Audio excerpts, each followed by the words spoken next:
Every time I beat a drum, I feel like I wanna rise up, rise up. And every time I get on stage, I feel like I wanna rise up, rise up. I'm Desmond. I'm a reggae singer-songwriter, and I am about to release my first full-length album. The first single from the album is called Rise Up, and the album is called Happiness is Priceless.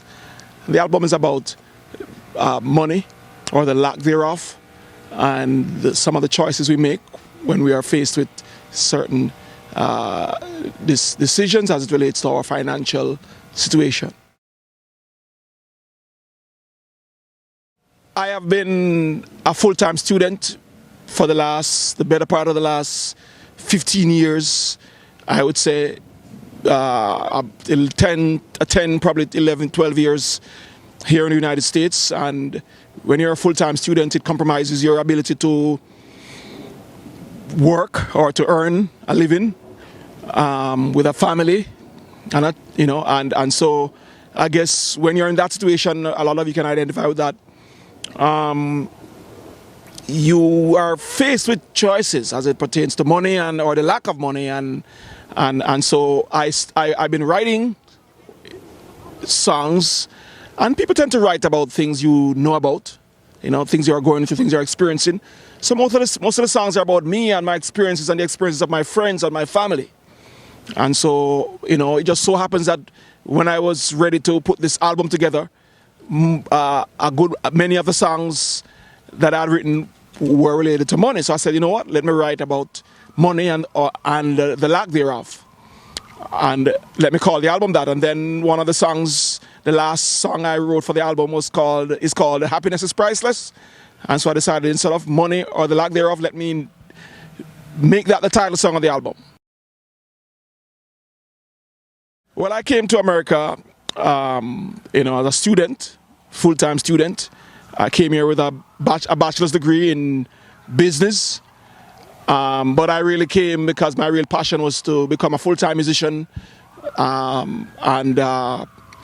So I got into a master's program in music, and then one thing led to the other, and before you know it, as soon as that was done, I got into a doctoral program. I pursued a doctorate in conducting, performance, and pedagogy, and so that eventually,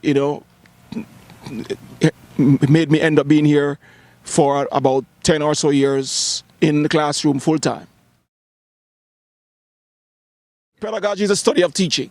So when I got my doctorate, it was in learning how to conduct, as in conducting symphony orchestras and choirs and any other ensemble and other groups of musicians, and teaching people how to conduct and teaching music.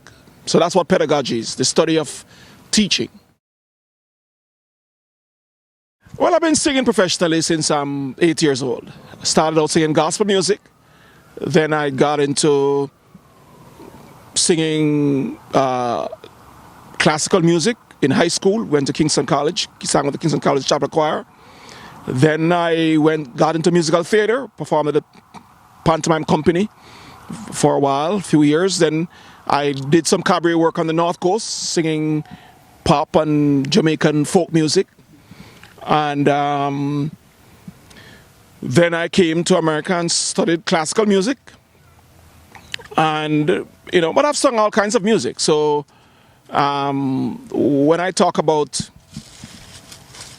when I decided to, I kind of started taking my songwriting seriously in, I think, the late 90s, early 2000s. I was working at JCAP, Jamaica Association of Composers, Authors and Publishers, as their first administrator. And I saw how songwriters thrived, and some had their music being used a lot but weren't really rewarded commensurately for their work. And I decided that I would I was dabbling in songwriting before that in church. I would write songs for church, and for my choirs, I was training choirs when I was in high school. and I was writing songs for some choirs and so on.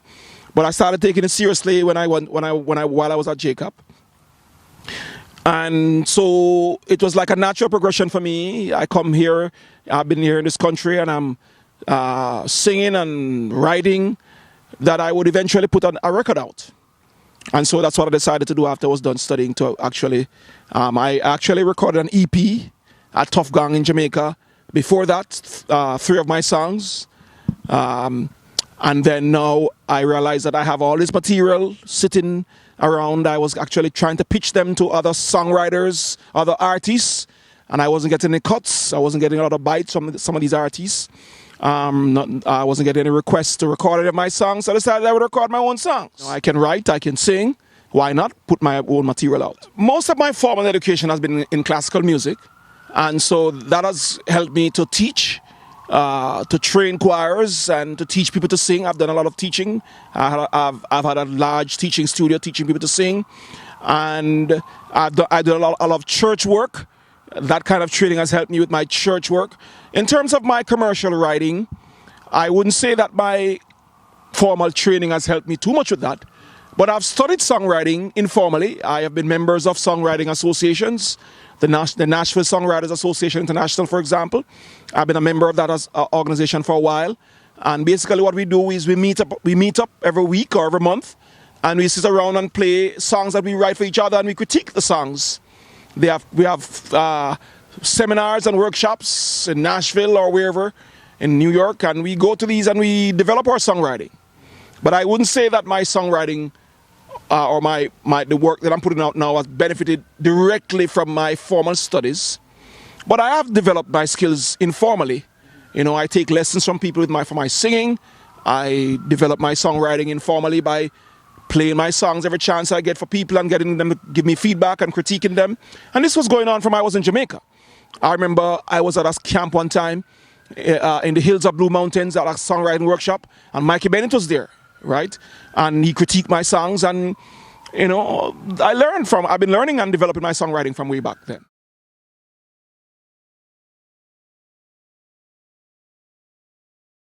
Well, it is true that there is this wide, I mean, I can draw from my personal experience. I mean, I always knew from way back as a teenager that all I wanted to be was a musician, as an artist. But my parents didn't support that. They told me that music is not a real career. You know, although I was making a lot of money, some amount of money from my singing that they were benefiting from, they still discouraged me from pursuing that as a career. So, and I know there are people still now who are telling their kids music is not a real career.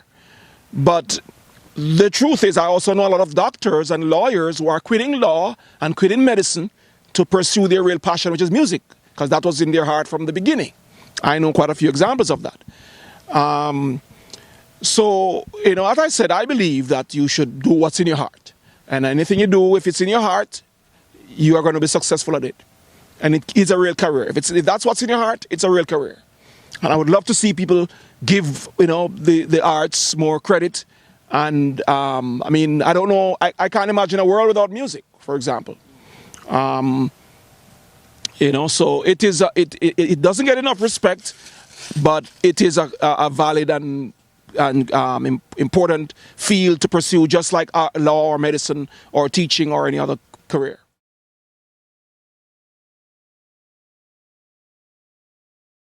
Well, I think the business there is developing. I mean, Jacob was a good step in the right direction, and there are other organizations like that. It's going, you know.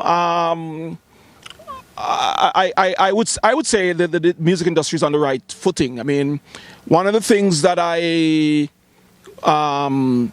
notice is that I've noticed some artists kind of act as if they are entitled to certain things from the government. Some countries support their artists. The government of some countries support their artists more than probably the Jamaican government does. Probably, I don't know. But the truth is that the music is a business. And, you know, if you don't get the support, there are other ways you can do things you can do to develop your business and to succeed.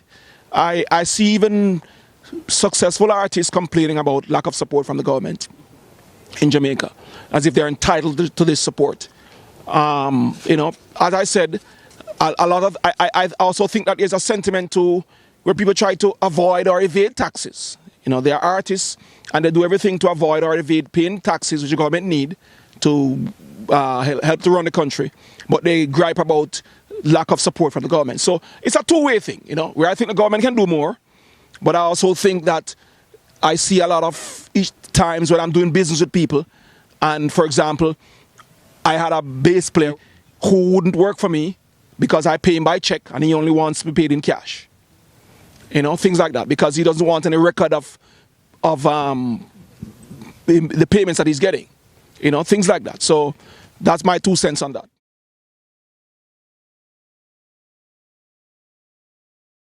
Whatever influence want to come in, hip hop or carnival, you know, carnival, it's okay. Reggae music is strong and powerful, and I just feel that, you know, there should be freedom. People should be free to gravitate towards whatever genre or style of music that they choose to like or not like. You know, there's a market for reggae music, and if you are a lover of reggae and you want to be an advocate for reggae, then go ahead and do that.